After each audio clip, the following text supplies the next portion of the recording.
ఆంధ్రప్రదేశ్లో రోడ్లు ఎలా ఉన్నాయి? గత ప్రభుత్వంలో చూసుకున్నట్టయితే ఎక్కడికెక్కడికి గుంటలుగా ఉంది వ్యవస్థ మొత్తం అంతా. ఇప్పుడు నారా చంద్రబాబు నాయుడు గారు వచ్చిన తర్వాత ప్రతి చోట గ్రామం ఎగ్జాంపుల్ మనం ఎక్కడ తీసుకోకర్లా, తెనాలి రోడ్డు చూసారా, అది వచ్చేసరికి చాలా అభివృద్ధి ఎలా ఉందంటే క్షణంలో. నేను మొన్న రీసెంట్గా వెళ్ళాను.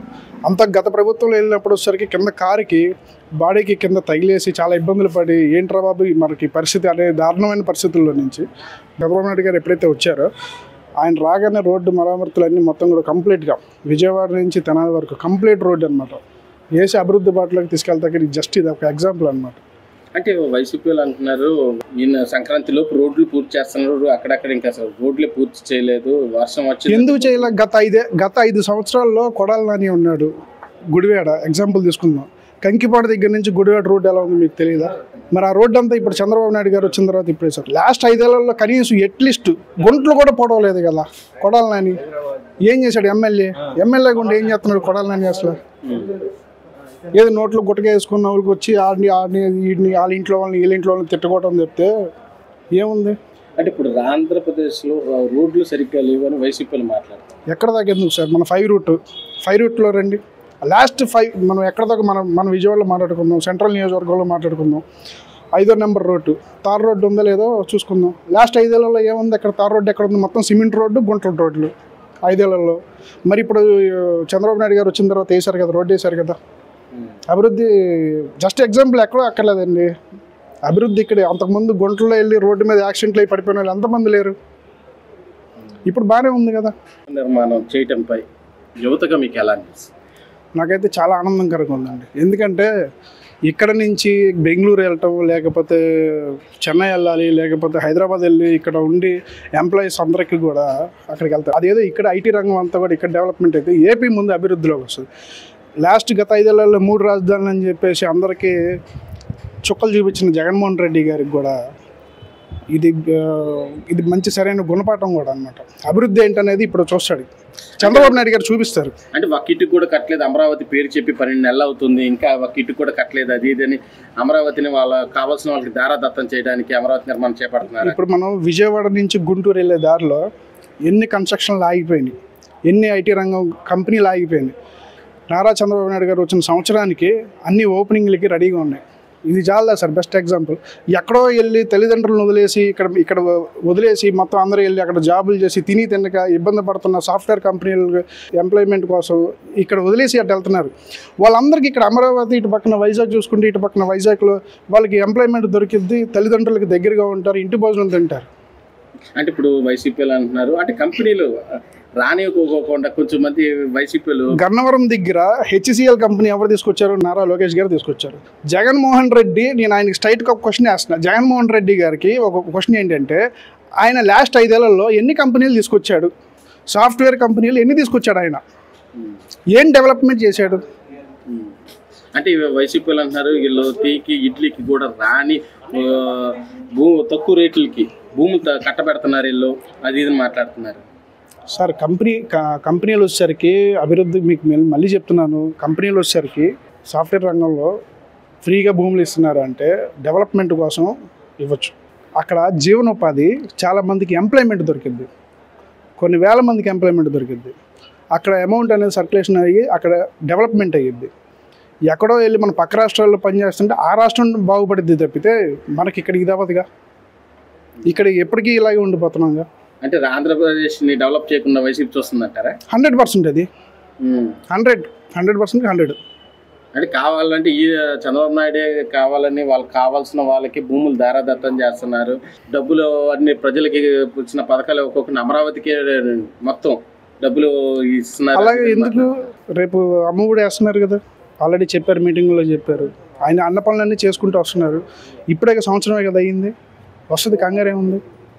ఆయన మాట ఇచ్చారంటే ఖచ్చితంగా చేస్తారు, మాకైతే నమ్మకం ఉంది. అమరావతి పునర్నిర్మాణం మోడీ గారు వచ్చి చేశారు, మీకు ఎలా అనిపిస్తుంది? మోడీ గారు ఈ రోజున భారతదేశంలో బలమైన నాయకుడు, ప్రపంచ దేశాలు కూడా మోడీ గారి వైపు చూస్తున్నాయి. అలాంటి నాయకుడు ఆంధ్రప్రదేశ్లో ఉన్నటువంటి అమరావతికి వచ్చి ఆయన ప్రత్యక్షంగా పాల్గొని నేను మీకున్నాను, అన్ని రకాలుగా అండగా ఉంటాను, మీరు ముందుకు దూచుకెళ్ళండి ఏ పనికైనా అని చెప్పి ఆయన ఒక మనోధైర్యాన్ని ఇచ్చారు. దానివల్ల ఆంధ్రప్రదేశ్లో ఉన్నటువంటి నాలాంటి వాళ్ళందరూ కూడాను ఆంధ్రప్రదేశ్ మరింత ముందుకు వెళుతుందని, ఎంతో అభివృద్ధి చెందుతుందని, మా తరానికి కాకపోయినా మా తర్వాత తరానికి అది ఫలాలు అందిస్తుందని మాకు నమ్మకం కలిగింది. అంటే ఇప్పుడు చంద్రబాబు నాయుడు అమరావతి నిర్మాణం చేస్తారు నమ్మకం మీకు 100% నమ్మకం ఉందండి. చేయగలడు. ఎందుకంటే చంద్రబాబు నాయుడు గారి ఆలోచన విధానం కానీ, ఆయన అనుభవం కానీ, ఆయనకున్నటువంటి మానసిక బలం కానీ, శారీరక బలం కానీ ఇవన్నీ కలిపితే అమరావతిని అభివృద్ధి చేయగలరు అనే నమ్మకం మాకు కలిగింది. కాబట్టి మేము కూడా దాని వైపు చూస్తూ ఉన్నాం. అంటే కొంతమంది వైసీపీ వాళ్ళు కానీ అంటారు వరదలు వస్తే మునిగిపోయే కృష్ణానది కరకట్ట పక్కన అమరావతి వరదలు వచ్చిందని మునిగిపోతుంది. ఏమండి వరదలు వస్తే మునిగిపోతాయి అని చెప్తున్నారు.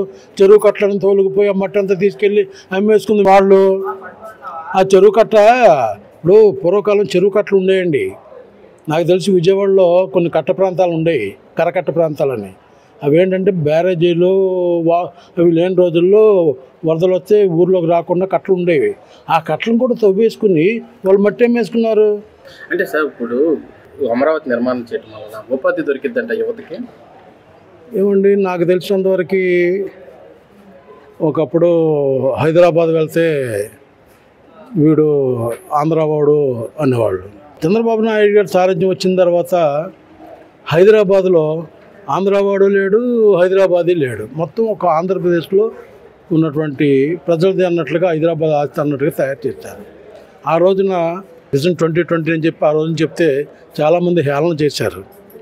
ఆ విజన్ 2020 ఈ రోజున హైదరాబాద్లో అభివృద్ధి చెంది వాళ్ళకి తెలంగాణ మొత్తానికి హైదరాబాద్ ఆదాయమే ప్రధాన వనరులు. అలాగా హైదరాబాద్లో అభివృద్ధి చెందాలంటే మనకి టైం పడుతుంది. ఈ రోజు రాత్రికి నిర్మాణం జరిగిపోదు. రాత్రి నిర్మాణం జరిగితే వైసీపీలు అంటున్నారు ఇది వాళ్ళకి కావాల్సిన వాళ్ళకి భూములు దారాదత్తం చేసుకుని అమరావతి పేరు చెప్పుకుని ప్రజలకు ఇవ్వాల్సిన డబ్బుని అమరావతికి తరలిస్తున్నారు, అది ఇదని మాట్లాడుతున్నారు. ఏమండి, ప్రజలకు ఇవ్వవలసిన డబ్బు అమరావతికి తరలిస్తున్నారు చేస్తున్నారు అనేది ఈ పనికి మాలని ఆలోచనలు లేనటువంటి వాళ్ళు మాట్లాడండి. ఇప్పుడు ఇప్పుడే పడుతున్నాయండి ఈ భూబకాసురులు అని చెప్పి రాపందుల్లాగా భూముల మీద వాలిపోయి కొన్ని వేల ఎకరాలని గొంతు మీద కత్తి పెట్టి రాసుకున్నటువంటి సందర్భాలు వాళ్ళకుండి ఆ భూదాహం వాళ్ళకి. అంతేగాని చంద్రబాబు నాయుడు గారు వాళ్ళకిలాగా చీప్ ట్రిక్స్ను, చీప్ మెంటాలిటీ, చీప్ ప్రాక్టికల్ను చేయరు. చంద్రబాబు నాయుడు గారు ఒక రకంగా చెప్పాలంటే మన రాష్ట్రానికి ముఖ్యమంత్రిగా ఉండటం 6 కోట్ల ఆంధ్రులకి ఎంతో అవసరము, ఎంతో మంచిది కూడాను. అలాంటి నాయకుడు దొరకడం కూడాను చాలా అవసరం, మంచిది కూడాను. రోడ్లు ఎలా ఉన్నాయి? గతంలో ఎలా ఉన్నాయి రోడ్లు, ఇప్పుడు ఎలా? గతంలో ఆంధ్రప్రదేశ్ రోడ్లు ఎంత గొప్పగా ఉన్నాయంటే ఫ్రీ డెలివరీ అంటే డెలివరీకి ఖర్చు లేని విధంగా ఉండేది.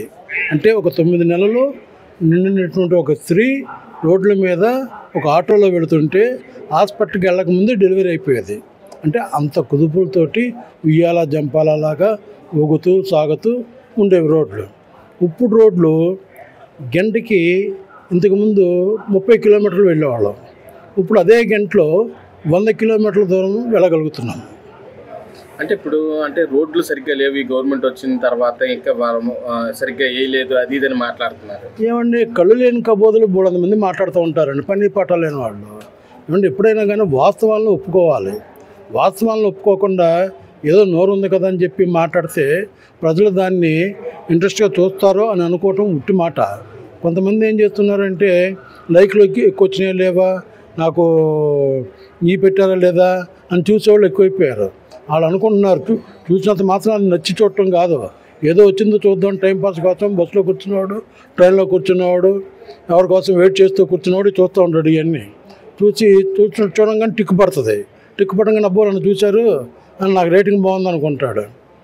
వాస్తవంగా చెప్పాలంటే నారా చంద్రబాబు నాయుడు గారు అలాగే ఎన్డీఏ కూటమి ప్రభుత్వం వచ్చిన తర్వాత లోకేష్ గారి సారథ్యంలో ప్రతి ఒక్క రోడ్డు కూడాను అద్దంలాగా మెరిసిపోతుంది. రోడ్ ఎక్కడ వర్షం వస్తుంటే వాళ్ళు సోషల్ మీడియాలో పోస్టులు పెడుతున్నారు, ఎక్కడికక్కడ గుంతలు ఉన్నాయి, ఇదే మీరు సంక్రాంతి కల్లా రోడ్లు వేస్తానన్నది ఇప్పుడు ఏంటి చూశారు కదా అని సోషల్ మీడియాలో పోస్టులు పెట్టారు. అంటే వారు ఎవరైనా కానీ ముందుకు వస్తే వారు ఎవరైనా కానీ నా ముందుకు వస్తే నా వెహికల్ ఎక్కించుకొని వాళ్ళకి విజయవాడలో ఏ రోడ్లు ఇంతకుముందు గోతులు ఉన్నాయి, ఏ రోడ్లు వేశారు, ఏ రోడ్లు ఇంకా వేస్తూ ఉన్నారు, ఎక్కడెక్కడ రోడ్లు నిర్మాణం జరుగుతుంది వారికి చూపిస్తాను నేను నా ఖర్చుతోటి. అంతేగాని ఏదో మాట్లాడామో చేసామో ప్రతిపక్షం ఉన్నా లేకపోతే ఇంకోటి అయినా ఏదేమైనా సరే నిర్మాణాత్మకమైనటువంటిది ఉండాలి తప్ప ఏంటి విధ్వంసకరమైనటువంటి ఆలోచనలతోటి దుష్ట ఆలోచనలతోటి చేసే ఆలోచన వాళ్ళు చేసిన పరిపాలన కాదు ఇది.